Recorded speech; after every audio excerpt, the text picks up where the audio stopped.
Hey there, welcome to day 23 of our No Nonsense November. Sharon Horne-Ellstrom here, not documenting the journey. Over the last 6+ decades, I have had the opportunity to have lots and lots of experiences and learn different things. So in the month of November, last year, the month of November, I called it No Nonsense November.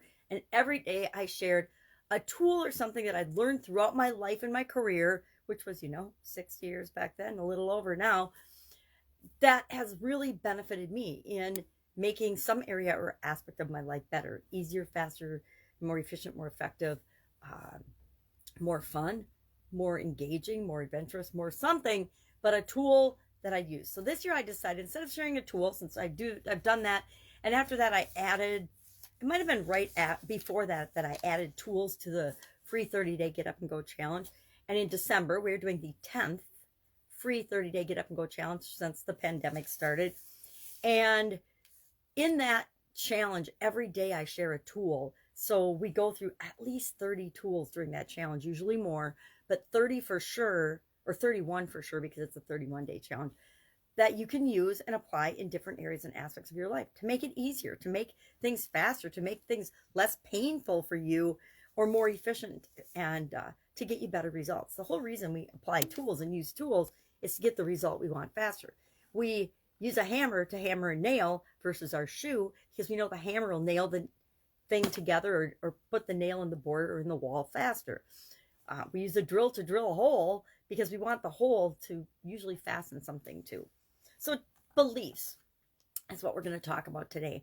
And our beliefs are, what are our beliefs? Have you ever really thought about what are my beliefs? Have you ever thought about and asked yourself, well, what do I believe in this area? We can tell what we believe by the actions we'll take, the things we'll do, the thoughts we have. And really, beliefs are just thoughts that we think a lot repeatedly, or something that gets attached to us because we have a traumatic or a strong emotional event. It doesn't have to be a bad trauma, it can be good trauma, but it's usually a very strong emotional thing happens, and anything that's happening or existing around us at that time can get linked up to that strong emotion and that thought, and that can turn into a belief.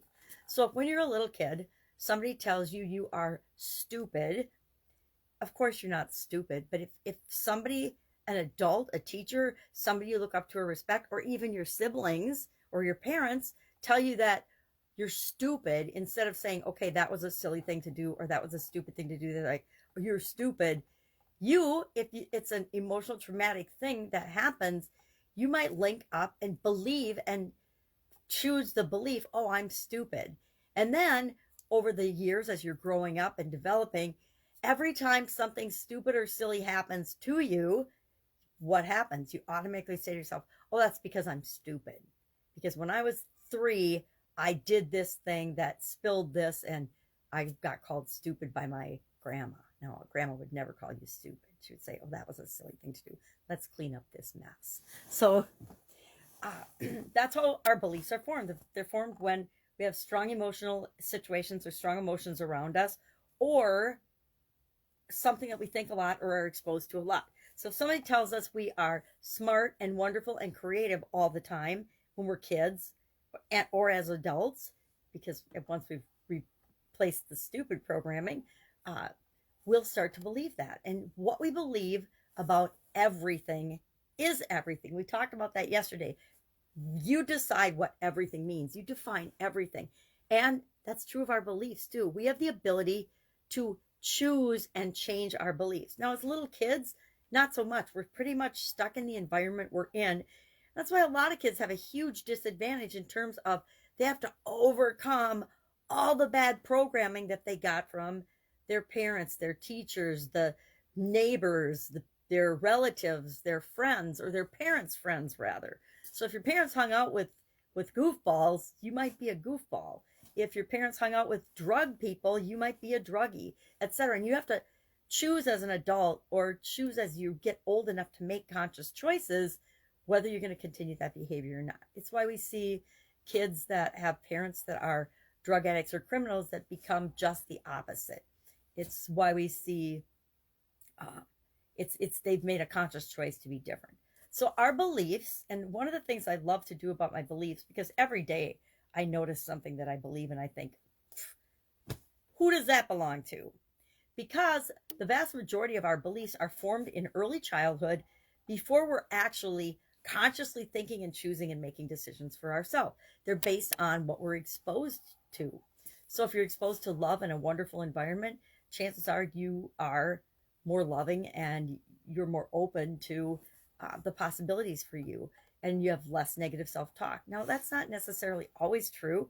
It's each of our journey to figure out what we believe and then what we choose and want to continue to believe. The trick is, and what's really interesting is, once you actually consciously grasp that you have the ability to change and choose your beliefs, it exponentially increases your personal power and your ability to affect change in your life. Like I said, one of my favorite questions to ask myself when I catch myself believing something or thinking something without actually thinking for myself about it, I'll ask myself, well, where did that come from? And if I don't know exactly where that came from, because we could spend our entire life unwinding and unraveling all of our thoughts and feelings and beliefs. We really, really could. Or we can ask ourselves, we can ask ourselves, who does that belong to? Where did it come from? If we don't get an answer right away, we can say, okay, well, is that true for me? And do I still believe that? Do I believe that right now? Do I believe I am stupid right now? Do I believe everything I do and say is stupid? Or whatever, you want to plug in, whatever adjective you want to plug in there. Do I believe I am,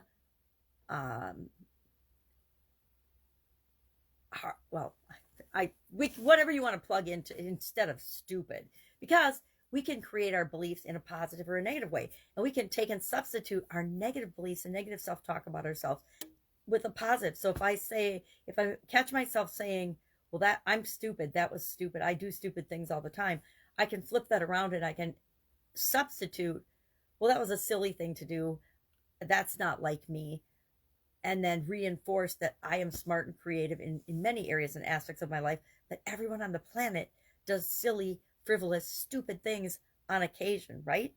Have you ever spilt anything? Have you ever made a mistake? Of course we have.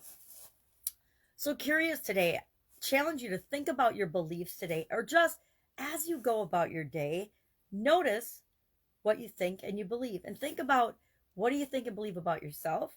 What do you think and believe about other people and humanity? What do you think about the world? What do you think about, the universe and existence? What do you think about life? Global beliefs are those big beliefs and those things we have. Life is good. Life is bad. Life is out to get me. The universe supports me no matter what I do. The world's out to get me. Why does this always happen to me? Is a global belief. Why? Because it affects everything you do, be, say, and have, because it's a negative assumption, or unless you say, why do awesome things always happen to me? Why do terrific things always happen to me? I am so lucky, great things happen to me all the time. So it's a lot about understanding that we have the ability to change our beliefs whenever we notice them and choose to. It's not a super easy thing. We don't just say, oh, I'm not going to believe that anymore, and unless it's again an emotionally strong event that we can change a belief just like that. But otherwise, it's going to take some practice. So cut yourself some slack. I have beliefs about judgment that are very different than I had before I had my sudden cardiac arrest. I catch myself being judgy and doing and saying judgy things. I did it this morning, and I'm like, it's not for me to decide how other people live. It's for me to decide how I live. And so I'll catch myself being a little bit judgmental, and I'll be like, I don't want to be that way. So I remind myself that it's up to everyone to create their own life, including me. And so who am I to judge? And that's my new question when I catch myself being judgy is, well, who am I to judge that? It's not my business. It's not my opinion. It doesn't really matter. And I got enough stuff of my own to deal with and worry about. I don't need to worry about other people's stuff. All right, that is our No Nonsense November for today. Beliefs. Think about your beliefs. Notice your beliefs. Decide if you still believe them. Ask yourself, who do they belong to? And if they belong to you and you created them and you still want to have them, by all means, keep those beliefs. But if you heard it on the evening news and you decided to believe it, you might want to question that one. All right, have an awesome day. I'll be with you tomorrow.